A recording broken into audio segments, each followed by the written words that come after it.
कल्पना कीजिए, अमृत से भरा एक कलश जिसे पाने के लिए देवताओं और दानवों के बीच भीषण संघर्ष हुआ। यह संघर्ष सिर्फ युद्ध नहीं थी, बल्कि एक घटना थी जिसका परिणाम आज भी हमारे जीवन में गूंजता है।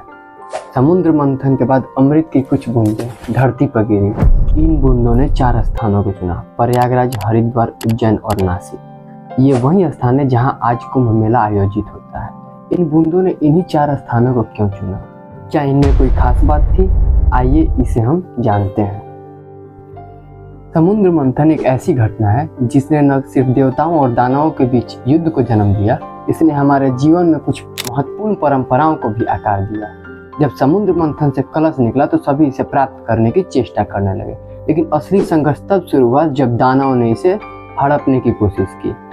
देवताओं ने इस कलश को बचाने के लिए इंद्र के पुत्र जयंत को भेजा, जो कि इस अमृत कलश को लेकर उड़ गए। इसी संघर्ष में अमृत की कुछ बूंदें धरती पर गिरी, जिसके कारण ये 4 स्थान प्रयागराज, उज्जैन, नासिक और हरिद्वार कुंभ के आयोजन स्थल बन गए। यही वजह है जो इन स्थानों को खास और पवित्र बनाती है।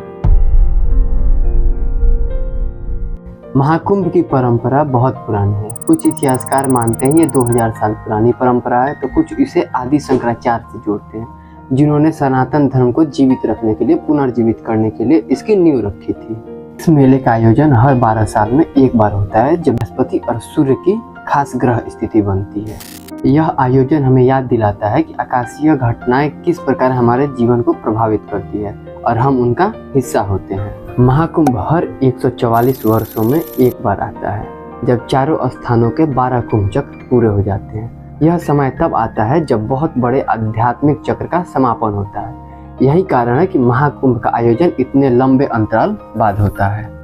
महाकुंभ सिर्फ एक मेला नहीं है, यह एक ऐसा संगम है जहां लाखों लोग अपनी आस्था, विश्वास और संस्कृति को साझा करने के लिए एकत्रित होते हैं। महाकुंभ में लाखों संत, श्रद्धालु और साधारण लोग बस एक ही उद्देश्य से एकत्रित होते हैं, वो अपनी आस्था को गहराई से महसूस करने के लिए। महाकुंभ एक ऐसा स्थल है जहां आप सिर्फ एक आस्था की डुबकी नहीं लगाते, आप अपने अंदर की ऊर्जा, शांति और शक्ति को महसूस करते हैं। यह आयोजन न केवल धार्मिक अनुभव है, बल्कि भारतीय संस्कृति और समाज की जिंदा मिसाल है। तो अगली बार जब आप महाकुंभ जाएं, इसे बस एक मेला ना समझें, बल्कि इसे महसूस करें और समझें कि ये हमारी आस्था और संस्कृति का जीवित अनुभव है।